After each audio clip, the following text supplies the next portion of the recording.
Right, so we had the last of the wheat in store go yesterday, so that's June the 10th, and so I've been sweeping up in my grain shed here, and I've just swept. I haven't vacuumed yet. I will do that and then spray the store for bugs and smoke bomb it as well. Plus I've got a couple of little holes in the metal that I've caught with a telehandler that just need sorting out.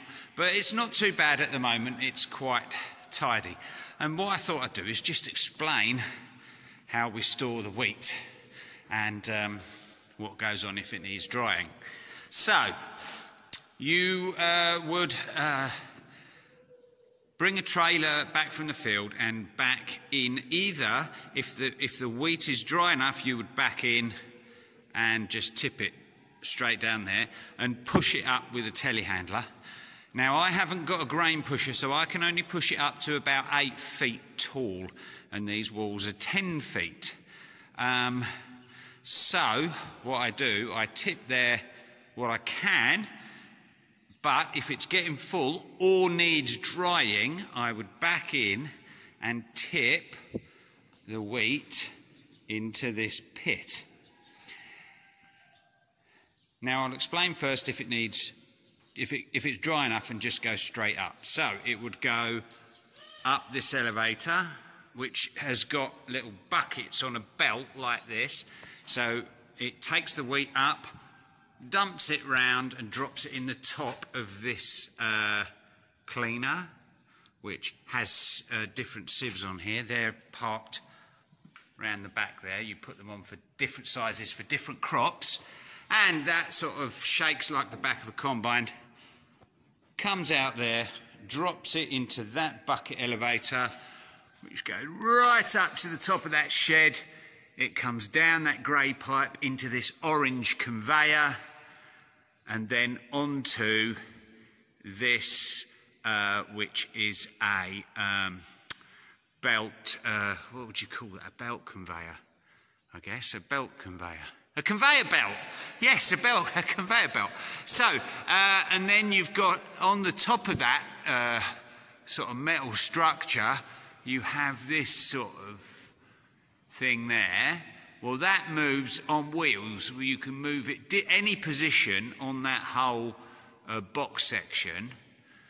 So you just move that along, and wherever that's positioned is where the wheat comes out. So that you would have right down the top there, and you would dump the wheat until it's full up. And that's how that works if the wheat is dry enough. Now, if it needs drying because it's coming off the field damp, starts off the same, goes through there, goes up this one, but up the top there is a little valve you can, or a little flap, sorry, and if you have it a different way, it drops it right in the top of this large metal thing here, which is a grain dryer. And then it works its way down, and as you can see, I've explained to someone else how it works here.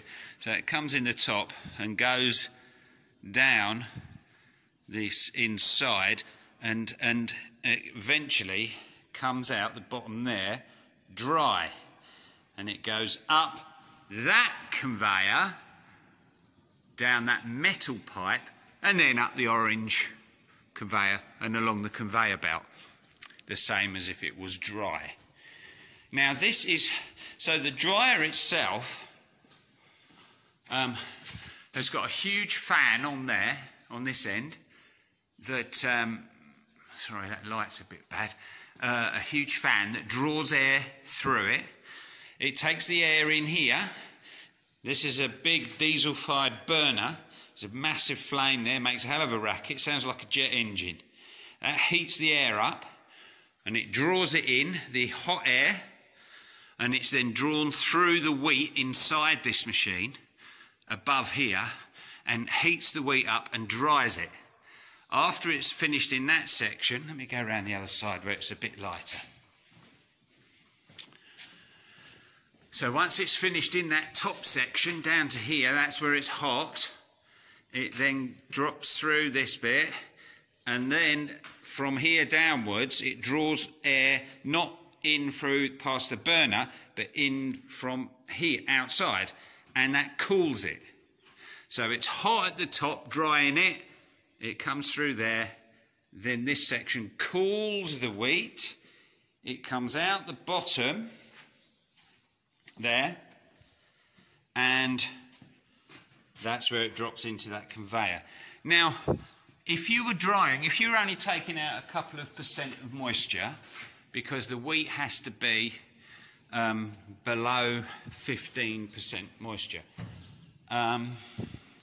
So if you were combining wheat at 17%, say, you could probably run that dryer, or I do run that dryer, it'll do about 8 tonnes an hour.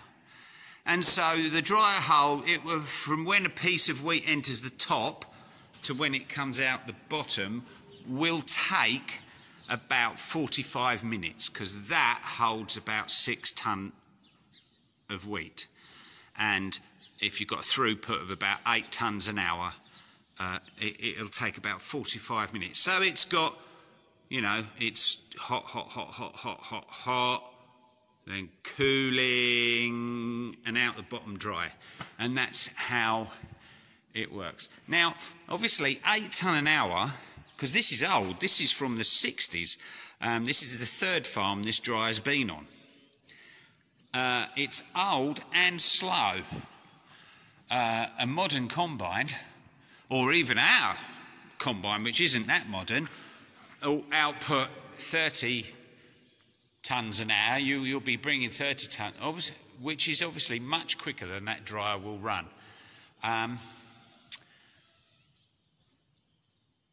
So a lot of farms have pulled these out because they don't, they can't keep up with the combine. But I've kept ours, and the reason being, because we've got overcapacity combining, we don't have to go combining. We can wait and basically do it when it's dry. For instance, last year I did no drying at all. I think the year before I did no drying.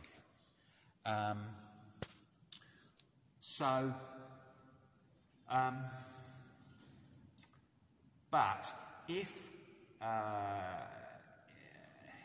quite often it'll be just at the start of the day you might need to do a bit of drying. So it might only be one trailer full you need to dry. Well, you can do that. You can have one trailer tipped and in the dryer and have that running, and then just tip the rest up the end of the shed. So I like having it for its flexibility. If it really came to drying it, yes, you can do it. You'd have to tip the wheat in another shed, and you'd have a big heap of wheat here, and it would be a bit of a pain if you had to do a lot of drying. But I only intend to do little bits of drying, you know, to help us out, and that works well, even if it is old. So that's the little system we've got here.